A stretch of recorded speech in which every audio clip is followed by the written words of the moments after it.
Malawi Today.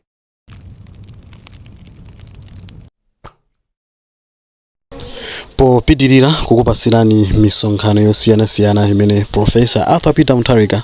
akuchitisa madera a Thyolo, Mulanje komanso Phalombe.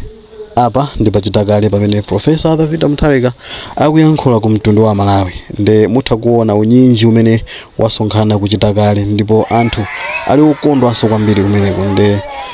tiye tikhale limodzi timve kuti Profesa Arthur Peter Mutharika wauza kuti chani anthu akuchitakale.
ndipo tutatesa mavuto amenewa timaziwa kuendesa boma.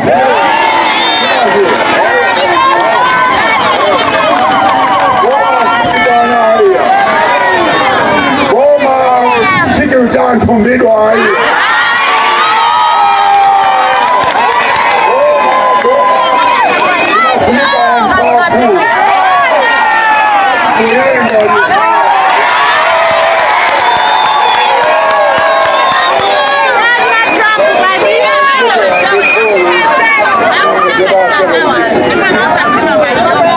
Mwana mkuziwa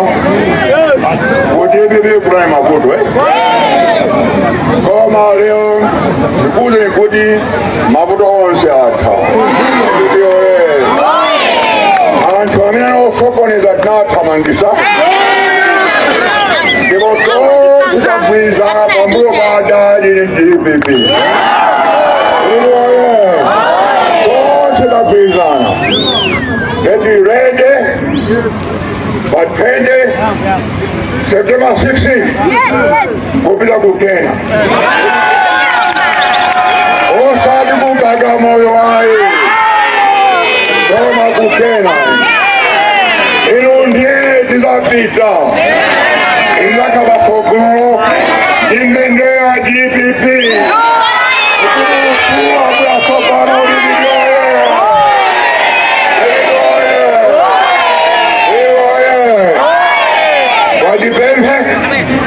abaya atu amina achoka mudibepe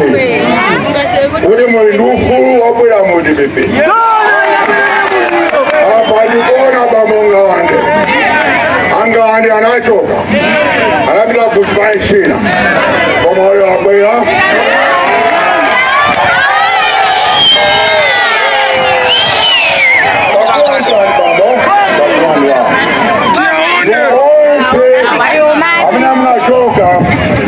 kisazo tangande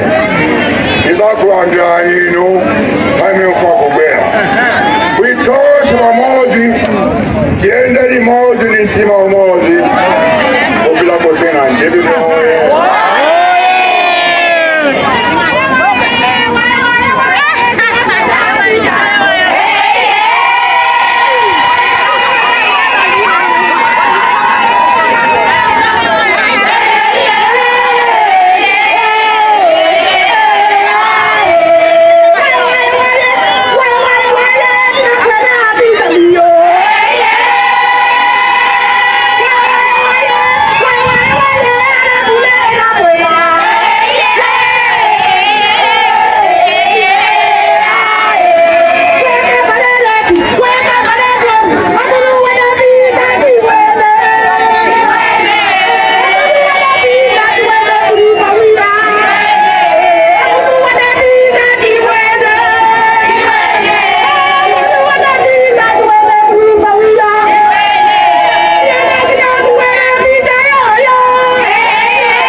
nani na kutise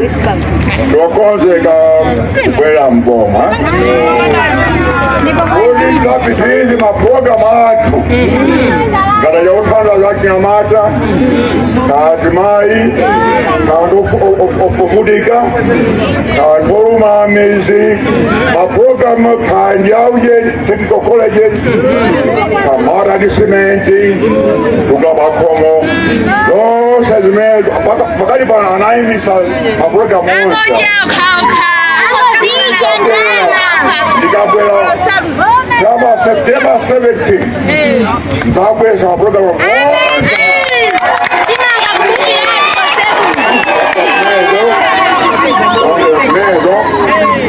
Dojo Nikubila kutari kwa mbele Kama ningoti mundoe kuli Ninyamuke Kama nipempe Antoine Sepuno Kuli nipizane Jibitoye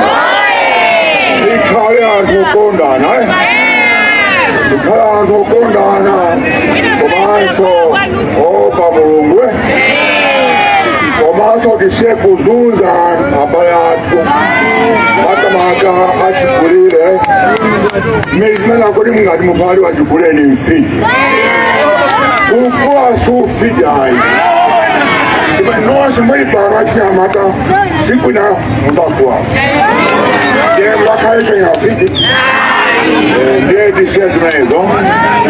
choncho tikuliziwa kwambiri kuti mabwera kuno kuzatandira tizabweranso kampeni kayamba tizabweranso abula udaseno